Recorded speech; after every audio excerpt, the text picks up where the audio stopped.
We turned to football for our next inductee. My first year of Northwood football was 2004.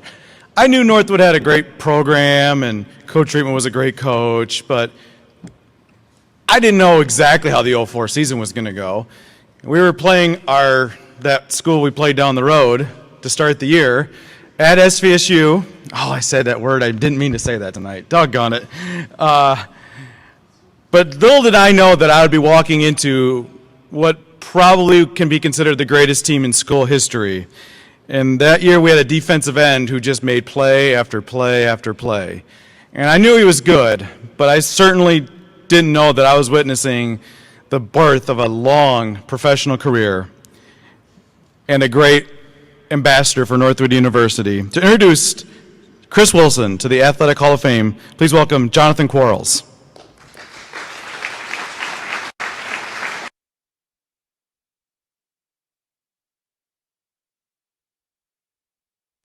So it's definitely a plum-pleasing pleasure as well as a privilege to be here, but more importantly to introduce my best friend. He's like a brother. He's also a cousin.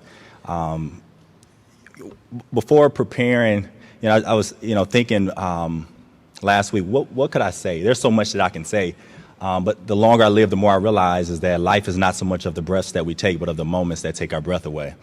And those moments are created by a culmination of memories. And if I had more time, I can tell you about a lot of memories that both, I call him C. Will, what we experienced in growing up in Flint. But I'm going to be very brief because it's about him today and not about our experience. But just real briefly, we were born and raised in Flint, Michigan. And so some people look at that as a curse. I live in Detroit now, and people, when I say I'm from Flint, they're like, ooh, you're from Flint.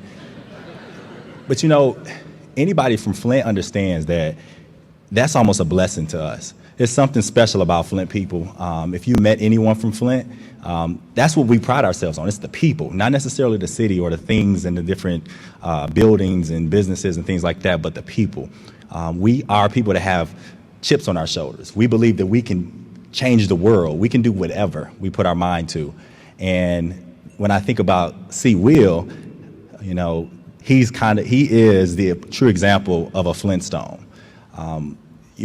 Growing up in Flint, in the inner city of Flint, we didn't have the best of everything. We didn't come from a lot of money. We had what you can't buy. We had values. We had family, which you can see in the room. We have a ton of people from Flint in the building. And we had the spirituality, this thing that said we can change, we can do whatever we want to do. And ever since Chris was little, Chris has always been counted out. He was always too small, it was always some excuse that people always try to put on him. But, we always had this thing about us was like, we're going to prove everyone wrong. I remember we always used to talk about 5 years, 10 years. When we were in high school, we were like the different kids. Although we were popular, we were a part of a group called Buff Boys Incorporated. And I was the only one that wasn't buff. It was Marcus Gates and Chris, who were football players, and I always wanted to play football. It's a long story, but we were three guys who were probably the most popular in our class, but we weren't doing the things that most popular kids at the time was doing. We wasn't doing drugs, we wasn't drinking, we wasn't sexually active. I mean, we were, in most cases, people will call us lame if that's in high school, but we knew who we were. We knew that that it was not just how we live today, but how we live in the future. And we realize that it's not our R-O-O-T that dictates our R-O-U-T-E. Did y'all get that? All right. So it's not about that, but it's what we were grounded in. And we were grounded in family. We're grounded in spirituality. And Chris is an epitome of that. You can see all the accolades that Chris has achieved throughout his short period. He's just getting started. He's played in NFL. I played in the CFL, won a Grey Cup and all that good stuff. But that's not really who Chris is. Chris is going to, mark my words, he's going to make a huge impact in this world because he comes from a good value system, because I believe he was put on this work for a cause and not just because. And when we have always been connected. He keeps me strong, and I actually look up to Chris.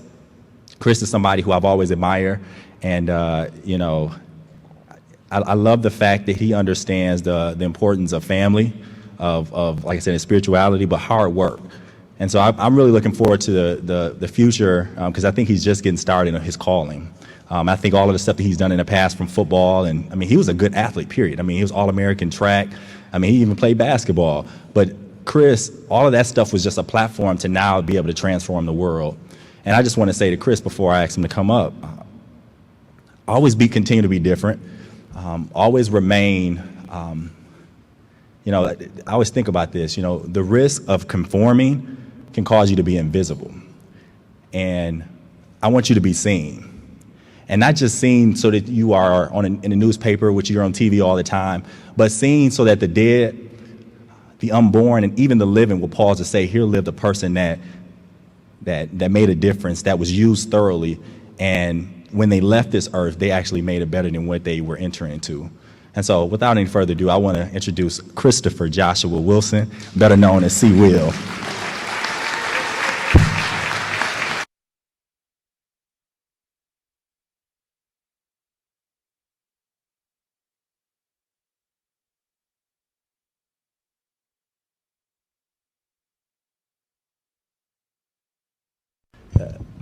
Good evening. Good evening. Wake up. Oh man. So when I being inducted into the Northwood Hall of Fame really gave me a chance to do a lot of reflecting. In life we get so busy we don't really get to reflect. And as I'm reflecting, I noticed a lot of things in a short period of time. If I'm a Hall of Famer, then, first of all, I must have had some Hall of Fame parents. And like Jonathan said, you don't have to come from riches or a silver spoon, but they gave me everything they had. They gave me everything they had. And,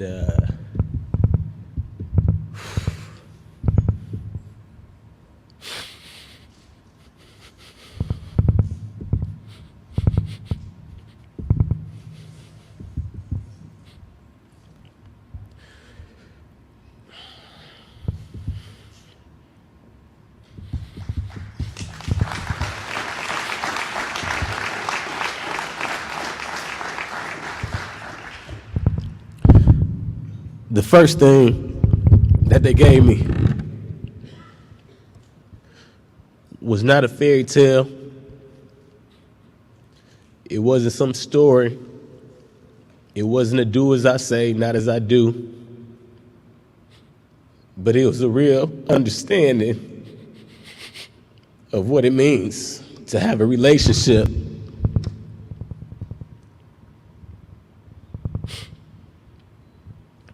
with the one,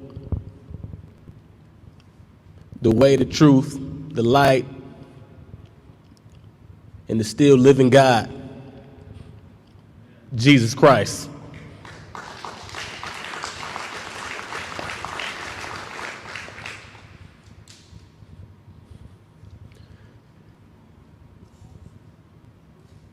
And with everything that I did, looking back on it, I just thank God that I can now explain it. Let this mind be in you that was in Christ Jesus. I came here with a mindset, some kind of way I had a mindset that I can make it to the NFL from a Division II university that nobody had ever made it to the NFL from. I can do all things through Christ that strengthens me. I never missed a game in my life. Not in junior high, not in high school, not in college, not in the CFL, and not in the NFL. And that don't mean I've never been hurt. Not by power nor by might, but by the Spirit of the Lord. It gave me the attitude that even when these coaches thought that they was punishing us,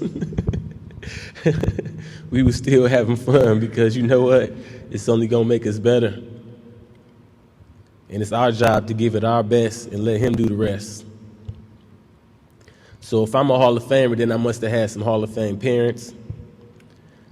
I must have had some Hall of Fame uncles, in-laws, siblings, Hall of Fame friends. God blessed me to, even while I was here at Northwood, be dating my Hall of Fame wife, who was over here with my 3 beautiful Hall of Fame children.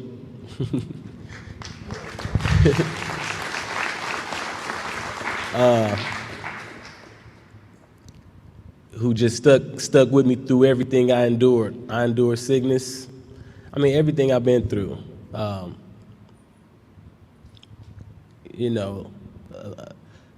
mean, I done had guns pulled on me.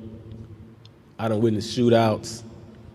And I don't say that to glorify the streets, because I never glorified the streets, but, when you really believe in something, I've learned in just this short amount of time to reflect, you got to be committed to it, you got to have faith in it, and you got to trust in it. And yeah, I witnessed those horrific things. It sounds horrific, but I don't have a scratch on me. I don't have a scratch on me.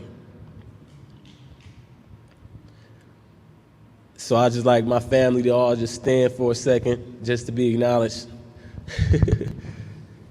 Bye, everybody.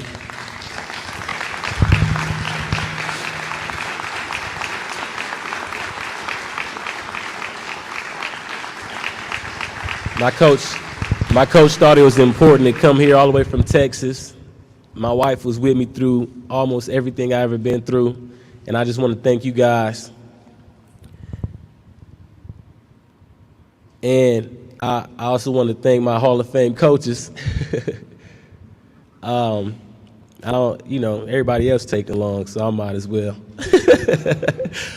Then Coach Sullivan came and got me by himself, might I add, literally came and got me out of 5th period, and I was so green in the process of getting into school. He walked me through it. I almost blew it and maybe not even go to college, but all the coaches and like my friend Jonathan said, the people is why I love Northwood so much. This administration, I mean, I have no reason to be a brown noser, but this administration here, this faculty, this staff, this coaching staff, put the corner pieces not just to football but to life, that allows us not just to be successful on the field but off, and not just in one arena of life but every arena of life. So I want to just thank all of my coaches, thank the Northwood staff here, and I appreciate it. I love Northwood with all of my heart, and I'm happy that the feeling is mutual.